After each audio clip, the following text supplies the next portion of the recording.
Salam sejahtera bagi Bapak, Ibu, dan anak-anak Persekutuan Unit yang terkasih.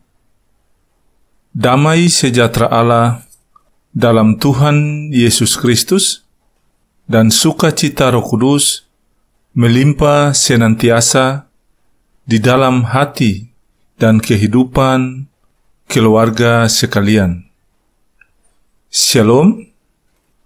Renungan Persekutuan Unit GPM di hari ini terambil dari 2 Raja-Raja pasal 6 ayat 24 sampai ayat yang ke-31 dengan tema bulanan manusia dan alam saling menghidupkan, tema mingguan peduli anak tanpa diskriminasi, dan judul renungan ibadah unit di saat ini, jangan membunuh anakmu, sayangilah dia. Persekutuan unit yang terkasih, perjalanan 31 hari di bulan Juli akan segera berakhir. Kita akan menapakkan kaki di hari pertama bulan Agustus yang dikenal sebagai bulan kemerdekaan. Pengalaman menghadapi berbagai tantangan dan persoalan sepanjang bulan Juli, baik itu pergumulan pribadi dan keluarga, ancaman pandemi COVID-19, dan persoalan lainnya, hendaknya menjadi pelajaran berharga sebelum melangkah ke bulan berikutnya. Satu hal yang tidak boleh dilupakan dan tidak dapat disangkali adalah pengakuan tentang kasih dan kemurahan Tuhan Allah yang tidak pernah berakhir.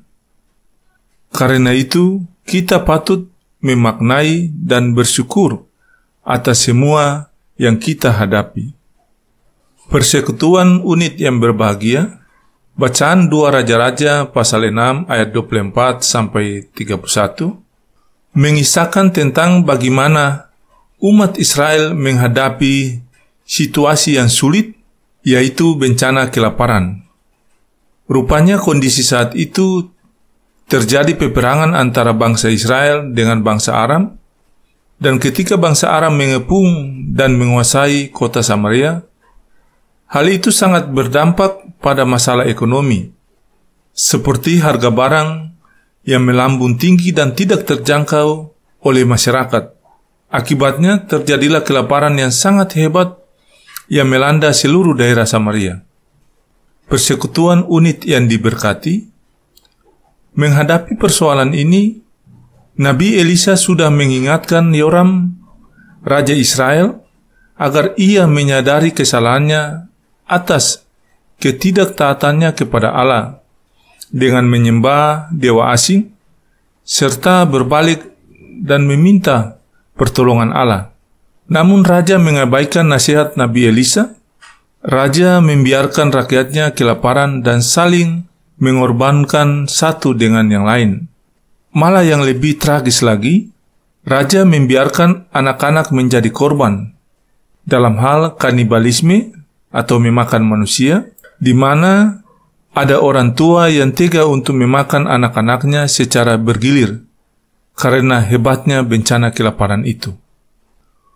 Bapak, Ibu, dan anak-anak Persekutuan unit yang terkasih, melihat berbagai kejahatan yang dilakukan manusia, Allah menunjukkan kuasa-Nya lewat Nabi Elisa yang bertindak untuk melakukan pemulihan kepada orang-orang yang tidak berdaya. Allah bertindak membela orang-orang yang menjadi korban, termasuk anak-anak, karena Allah sangat mengasihi mereka. Di sini kita belajar bahwa ketika menghadapi persoalan seberat apapun, berbaliklah meminta pertolongan Tuhan. Sebab Tuhan sanggup melakukan segala hal, termasuk menyelamatkan dari berbagai ancaman, kelaparan, bencana, penyakit, dan sebagainya. Dan Allah menentang sikap manusia yang saling mengorbankan, teristimewa mengorbankan anak-anak dan mengambil keuntungan di balik bencana.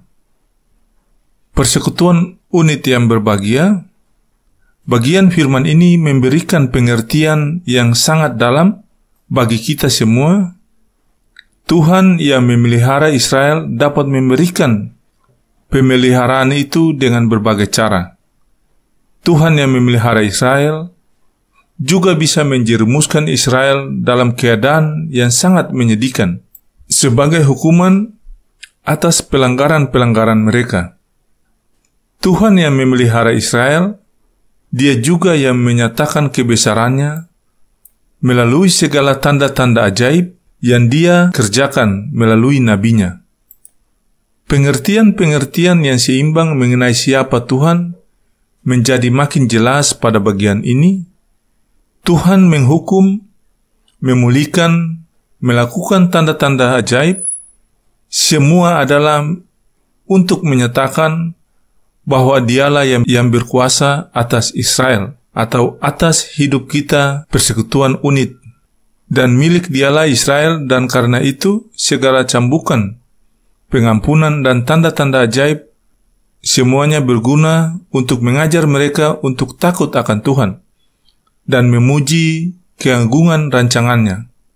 Bagian ini juga mengingatkan bahwa di tengah-tengah umat Tuhan juga banyak yang masih tetap menganggap enteng hal-hal yang sudah Tuhan kerjakan di dalam membuat mujizat. Mujizat yang menyatakan bahwa Dialah Allah, karena Dialah yang menyatakan hal-hal yang akan terjadi di kemudian hari. Persekutuan unit yang terkasih, masukilah perjalanan di bulan yang baru dengan tetap berharap kepada Allah kita yang hidup dalam Yesus Kristus, dan damai sejahtera Allah Tritunggal dalam Tuhan Yesus Kristus memerintah dalam hidup keluarga sekalian. Amin.